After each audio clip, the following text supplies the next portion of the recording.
The year was 2387, and the galaxy was vast and mostly silent. Humanity had spread across the stars for nearly 200 years. They had built colonies on distant worlds, constructed massive space stations, and created a fleet of warships that protected their growing civilization. But in all that time, they had found very little intelligent life. The universe seemed empty and cold. Admiral T. Sung-ho stood on the bridge of the HSS Horizon, a monitoring station that floated at the edge of known space. He was 63 years old, with gray hair and a face marked by decades of service. He had fought in the border conflicts 20 years ago. He had lost friends and ships. He had seen the worst that war could offer. Now he commanded a quiet station, watching the darkness for signs of anything unusual. It was a boring job. Most days, nothing happened. The crew monitored their instruments, ran their drills, and waited for something that never came. Until today. Lieutenant Commander Yuna Kim was the first to notice the signal.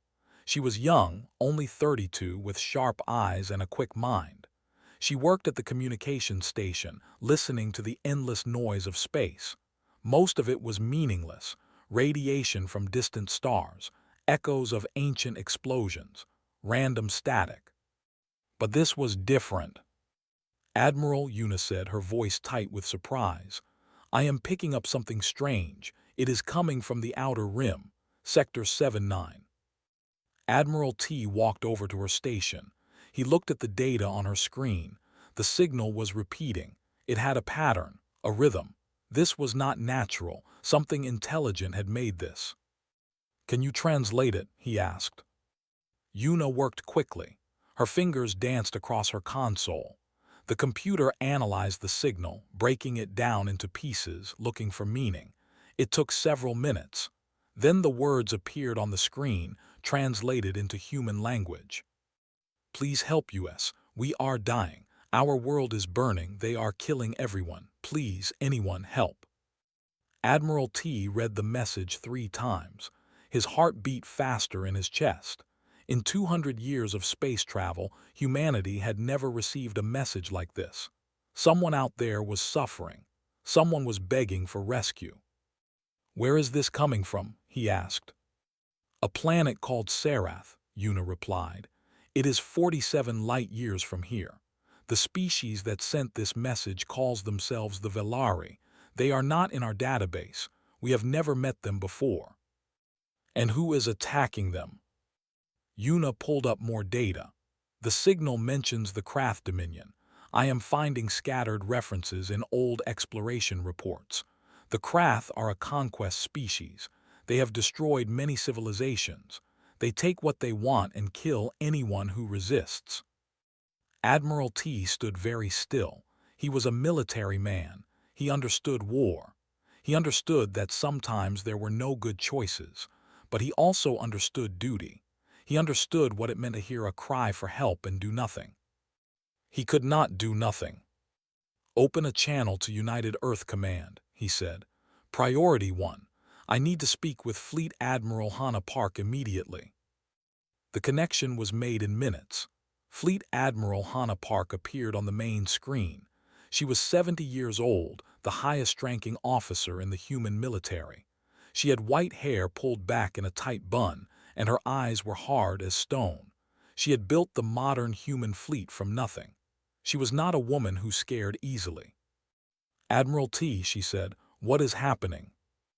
Admiral T explained everything. The signal, the Velari, the Krath Dominion, the desperate plea for help. He played the translated message so she could hear it herself. Fleet Admiral Park listened without speaking. When the message ended, she was quiet for a long moment. You are asking me to send our fleet into unknown space, she said, to fight an enemy we know nothing about, to save a species we have never met. Yes, Admiral T replied, that is exactly what I am asking. Do you understand what that means? We could lose ships. We could lose thousands of lives. This is not our fight. Admiral T looked at her through the screen.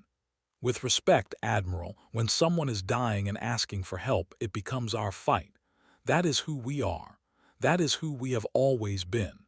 If we ignore this signal, if we turn away and pretend we did not hear it, then we are not the species I thought we were."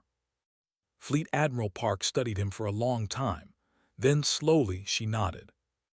"You are right," she said. "Prepare the third combined armada for immediate deployment. I will authorize full mobilization. Every ship we can spare will join you. If these craft want to fight, we will give them one they will never forget." The orders went out within the hour. Across human space, ships received the call. Dreadnoughts powered up their massive engines. Carriers loaded fighters into their launch bays. Destroyers and frigates formed into battle groups. Transport ships filled with soldiers, weapons, and supplies. The third combined armada was the largest military force humanity had ever assembled. Over 800 warships, 50,000 fighters, 2 million soldiers, pilots, engineers, and support personnel. It was a force designed to win any battle against any enemy. And all of it was mobilizing for a species that humanity had never met. A species that had simply sent a message into the darkness, hoping someone would hear. Admiral T returned to the HSS Horizon and took command of the lead squadron. His flagship would be the first to arrive at Sarath. He would be the first to face whatever waited there. As the fleet prepared for the faster-than-light jump, he addressed his crew through the ship's communication system. "I know many of you are wondering why we are doing this," he said. "We are traveling far from home. We are going to fight an enemy we do not know. We are risking our lives for strangers. Some of you may think this is foolish. Some of you may think we should stay here and protect our own people." He paused, gathering his thoughts. "But I want you to think about something. Somewhere out there right now, a civilization is burning. Mothers are holding their children. Fathers are trying to protect their families. People are dying, and their last hope is that someone somewhere heard their call for help. They do not know if anyone is coming. They do not know if anyone cares." Admiral T looked at the stars through the bridge viewport. "We are the answer to their prayer. We are the help they called for. I do not know what we will find when we arrive. I do not know how many of them are still alive. But I know this: we will fight for them. We will bleed for them. We will show the galaxy that when someone calls for help, humanity answers." The crew was silent. Then one by one they began to cheer. The fleet jumped to faster-than-light speed. 800 warships vanished into the darkness, racing toward a world they had never seen, to save a people they had never met. The Velari had sent a distress signal into the void. They expected silence. They were about to get the human armada instead. The planet Sarath had once been beautiful. It was a world of blue oceans and green forests, of tall mountains and wide valleys. The Velari had lived there for thousands of years. They were a peaceful species. They had long necks and silver skin that shimmered in the light. They built cities of crystal and glass. They made music and art. They studied the stars and dreamed of meeting other civilizations. They never imagined that other civilizations would come to destroy them. The Krath Dominion had arrived 3 weeks ago. Their fleet appeared without warning, 300 warships blocking out the sun. The Krath were conquerors. They had ruled their part of the galaxy for 5 centuries. They had crushed 47 species under their boot. They took slaves. They took resources. They killed anyone who resisted. The Velari had nothing to fight back with. Their ships were small and old. Their weapons were weak. They tried to negotiate. They offered peace. They offered tribute. The Krath did not want peace. The Krath did not want tribute.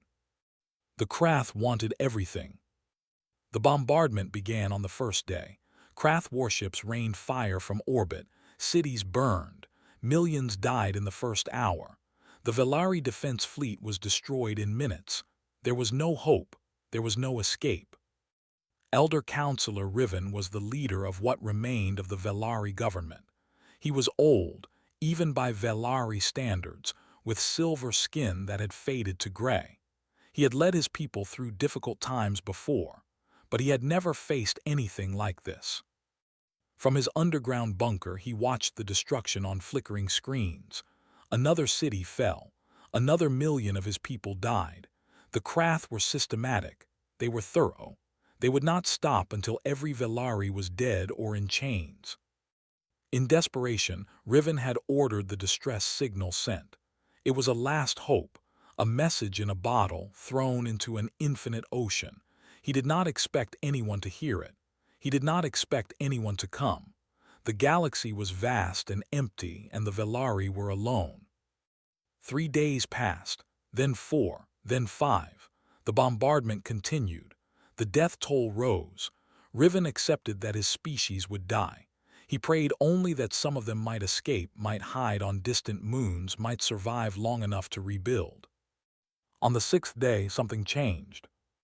A Krath commander contacted him.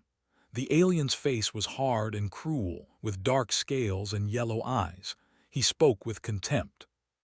"Your resistance is pointless," the commander said. "Surrender now and some of your people may live as slaves.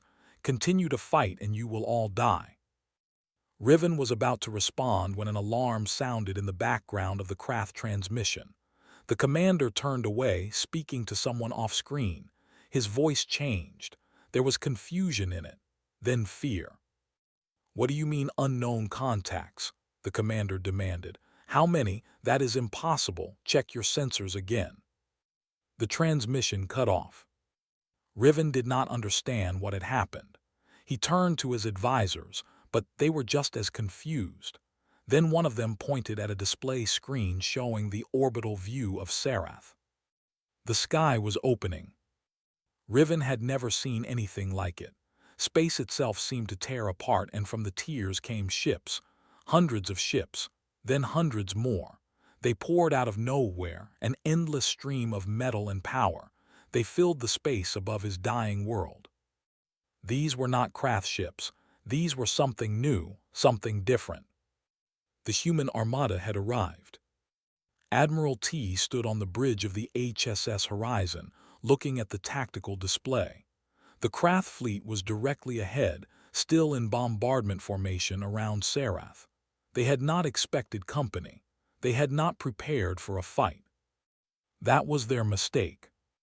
"All ships report ready for combat," his tactical officer announced.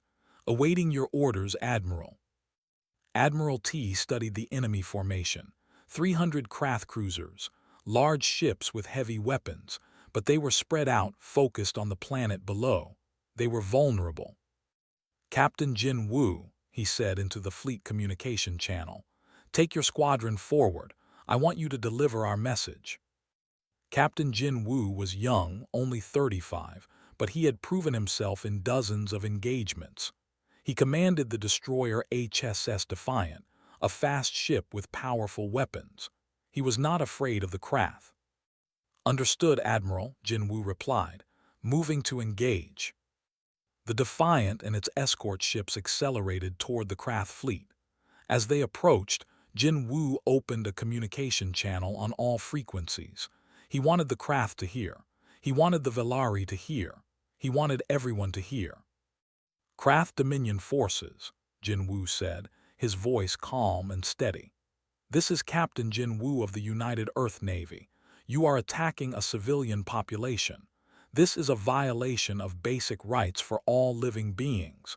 You will cease your attack immediately and withdraw from this system." He paused for a moment. "This world is now under human protection. If you do not leave, we will destroy you. This is your only warning. There will not be a second." The Krath commander responded with laughter. "Humans, we have never heard of you. You are nothing. Your ships are toys. Run away now and we may let you live." Jin Wu smiled. He had hoped they would say that. "Admiral," he reported, "they have refused to withdraw." Admiral T nodded. He had expected nothing less. The Krath were bullies. They had never faced a real opponent. They did not understand what was about to happen to them. "All ships," Admiral T commanded.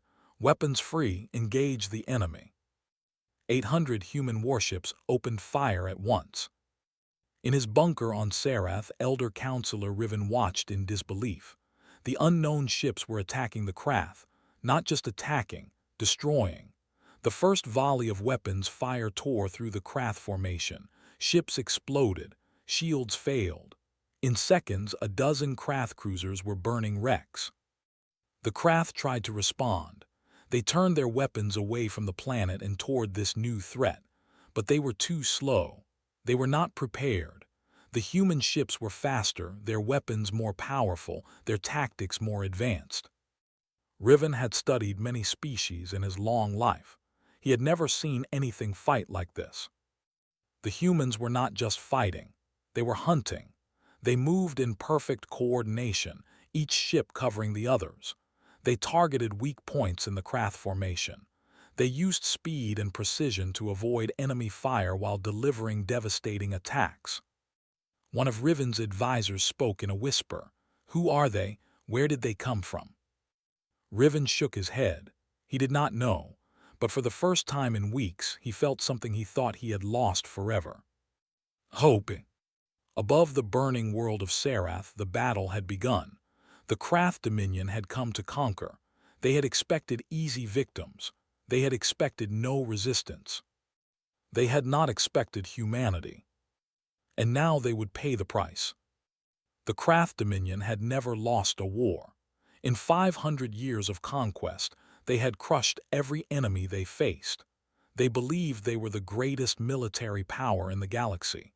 They believed nothing could stand against them. They were wrong. Commander Nari Beek led the fighter squadrons of Carrier Group 7. She was 40 years old, a veteran pilot who had trained thousands of younger officers. She flew a sleek interceptor, fast and deadly, with weapons that could cut through armor like paper. Behind her flew 200 more pilots, all of them ready to fight and die. "All squadrons follow me in," Nari commanded. "Target their shield generators first. Once their shields are down, the big ships will finish them." The human fighters dove into the craft formation like a swarm of angry insects. The craft had fighters too, but they were slower and less skilled. The human pilots flew circles around them. In the first minute, 50 craft fighters were destroyed. In the second minute, 100 more. Nari found a gap in the enemy defenses. She aimed her ship at a massive craft cruiser, the command vessel of their fleet. Her targeting computer locked onto the shield generator on the ship's underside. "Taking the shot," she announced. Her weapons fired. The shield generator exploded in a burst of blue light. The cruiser's protective barrier flickered and died. "Shield down on the command ship," Nari reported. "All units focus fire." The human dreadnoughts responded immediately. Massive beams of energy crossed the darkness of space, slamming into the unprotected craft cruiser. The ship tried to turn, tried to run, but it was too slow. The beams tore through its hull. Explosions ripped through its decks. In less than 30 seconds, the command ship was nothing but burning wreckage. The craft fleet was in chaos. They had lost their commander. They had lost their coordination. Human ships moved through them like wolves through a flock of sheep, picking off targets one by one. On the bridge of the HSS Horizon, Admiral T watched the battle unfold on his tactical display. The craft were falling faster than he had expected. They were not as strong as they pretended to be. They were bullies who had never faced a real fight. "Admiral," his tactical officer reported, "the craft are trying to reorganize. A secondary commander has taken control. They are forming a defensive line." Admiral T nodded. The craft were learning, but it was too late for lessons. "Signal all ships," he ordered. "Break their line, do not let them recover." The human fleet surged forward. Destroyers led the charge, their shields absorbing enemy fire while their weapons hammered at craft positions. Behind them came the dreadnoughts, massive vessels with enough firepower to destroy cities. They broke through the craft defensive line in 3 places. Lieutenant D. Ho was a young weapons officer aboard the dreadnought HSS Vengeance. He had never seen real combat before. He had trained in simulations. He had studied tactics in classrooms, but nothing had prepared him for this. His hands moved across his console, targeting enemy ships, calculating firing solutions, coordinating with other gunners. The Vengeance's main weapons fired again and again, each shot tearing apart another craft cruiser. Direct hit on target 7, Di-Ho reported. Confirmed kill. Good work, his captain replied. Find the next target. There were many targets, too many to count. The space around Sarath was filled with burning ships and floating debris. The craft were dying by the thousands. But the humans were not without losses. Some ships were hit. Some shields failed. Di-Ho watched on his display as a human destroyer took a direct hit and exploded. 300 crew members gone in an instant. He felt the loss in his chest. These were his people, his brothers and sisters in uniform. They had come here to help strangers, and now they were dying. But they did not stop. They did not retreat. They kept fighting. By the 4th hour of battle, the Krath fleet had lost half its ships. The survivors tried to pull back, to form a tighter defensive formation. But Admiral T did not give them time. All ships pursue and destroy, he commanded. No Krath vessel leaves this system. Commander Nari Beek led her remaining fighters after the retreating enemy. She had lost 20 pilots in the battle, 20 friends who would never go home. She would mourn them later. Right now, she had a job to finish. Her squadrons caught a group of fleeing Krath cruisers near the edge of the system. The enemy ships were damaged, their weapons barely functioning. They tried to surrender, broadcasting pleas for mercy.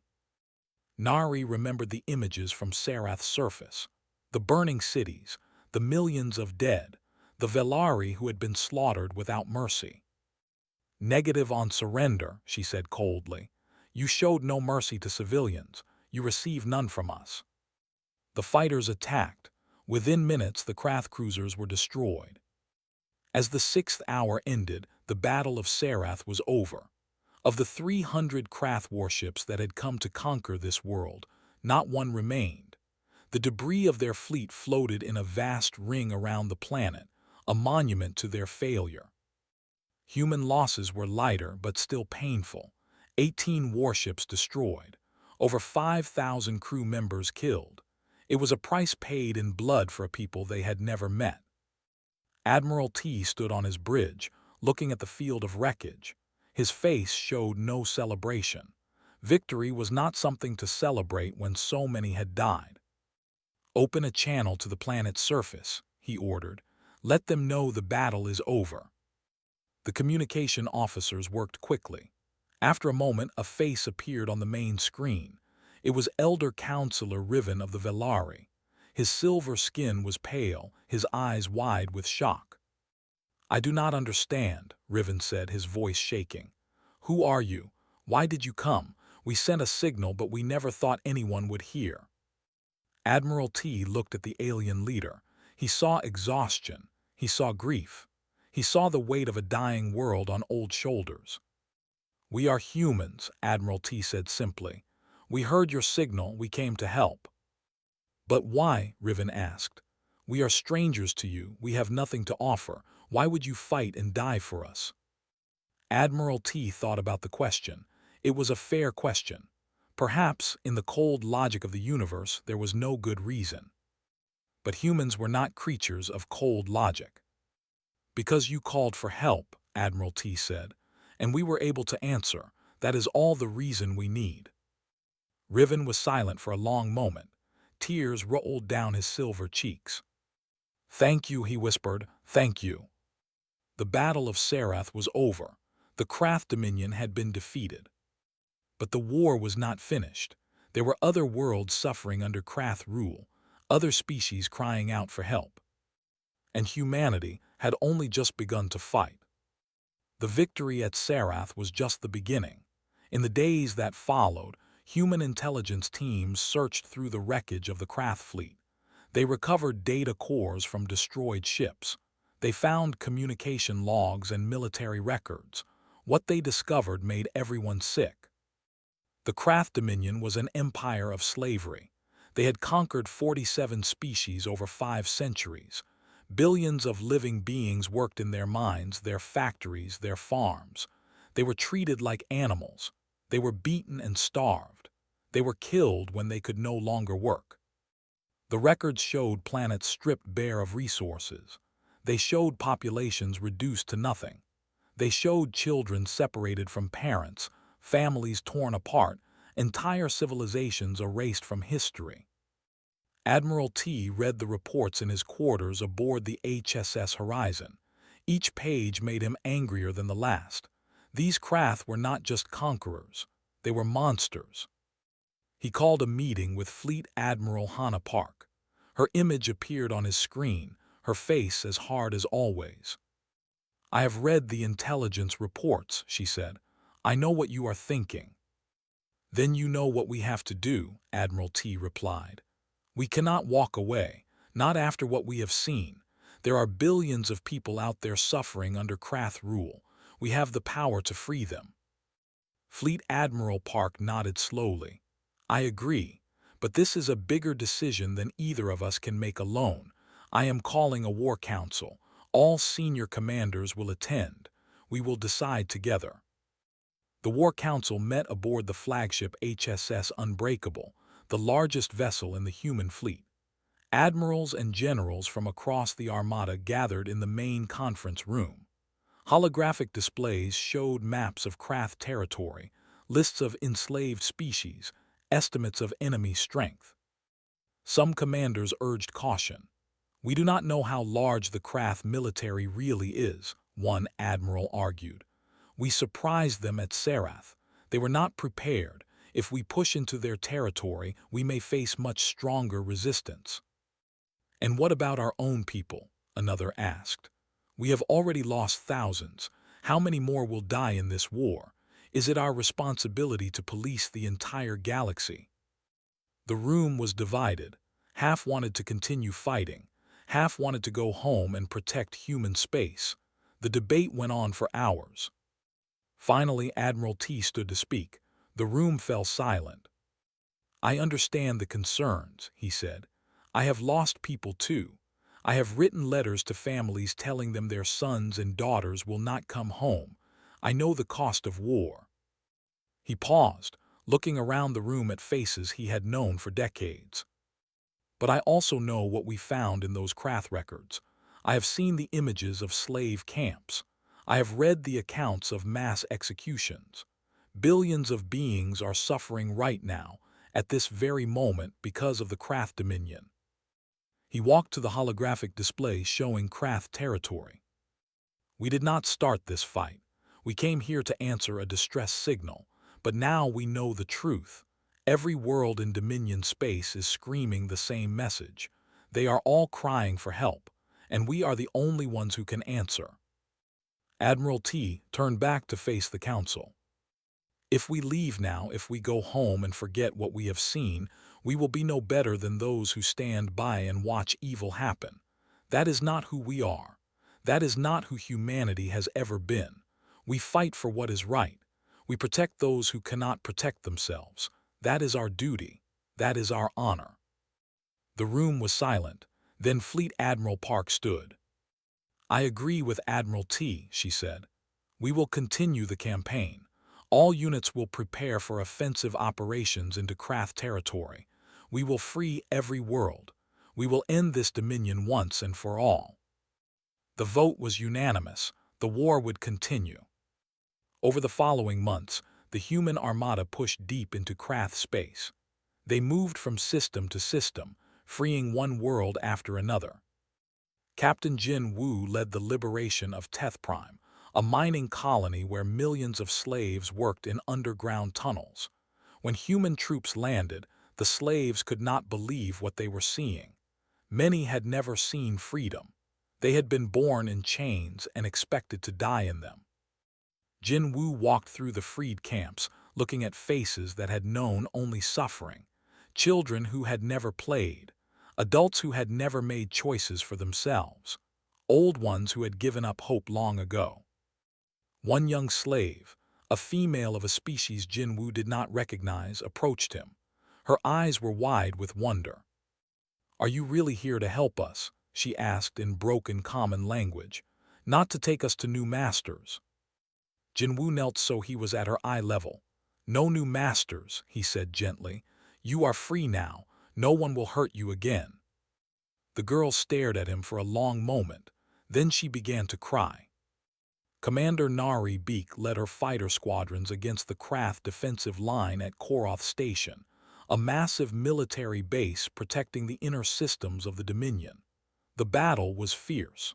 The Krath had gathered their remaining strength there, determined to stop the human advance. But they could not stop it. Nari and her pilots broke through the defenses. The main fleet followed, destroying the station and the Krath forces defending it. The road to the Krath homeworld was open. Marine Commander Sung Yoon led ground forces on 12 different worlds. He was a big man, scarred from many battles, but gentle with the people he freed. He carried children on his shoulders. He gave his rations to the hungry. He held dying slaves in his arms and promised them that their families would be free. Many of his soldiers fell in combat. Sung Yoon remembered every name, every face, every sacrifice. They had died for strangers, and he would never forget them. The liberated species watched these humans with amazement. They had never known anyone like them. Conquerors took things. Liberators usually wanted something in return, but the humans asked for nothing. They fought and bled and died, and all they wanted was to help. Elder Counselor Riven of the Velari traveled with the human fleet as an observer. He watched everything. He learned about human history, about their struggles on their home world, about their long journey to the stars. You have suffered too, he said to Admiral T one evening. Your species has known war and pain. How did you become what you are? How did you learn to help others instead of hurting them? Admiral T thought about the question.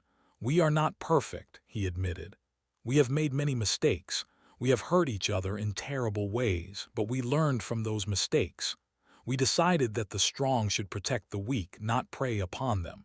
It took us a long time to learn that lesson, but we learned it. Riven nodded slowly. Perhaps there is hope for all species then. Perhaps we can all learn.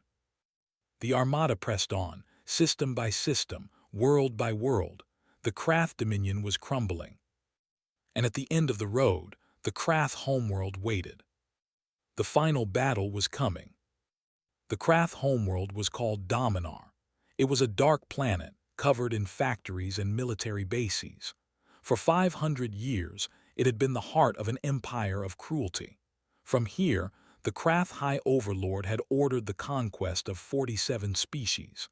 From here, the commands for slavery and genocide had spread across the stars. Now the human armada surrounded it. Admiral T looked at the planet on his display screen. The final battle was about to begin. After months of fighting, after thousands of losses, they had reached the end. The Krath Dominion would fall today. But the Krath were not ready to surrender. Their remaining fleet defended Dominar.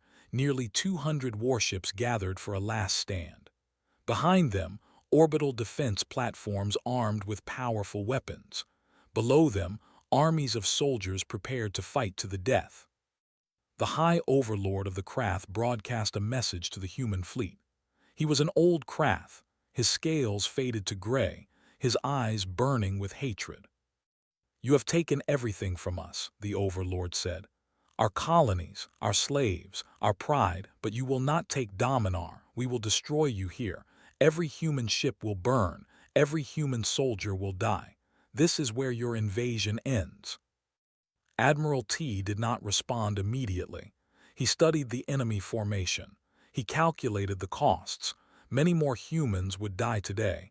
Many more ships would be lost. This would be the hardest battle yet.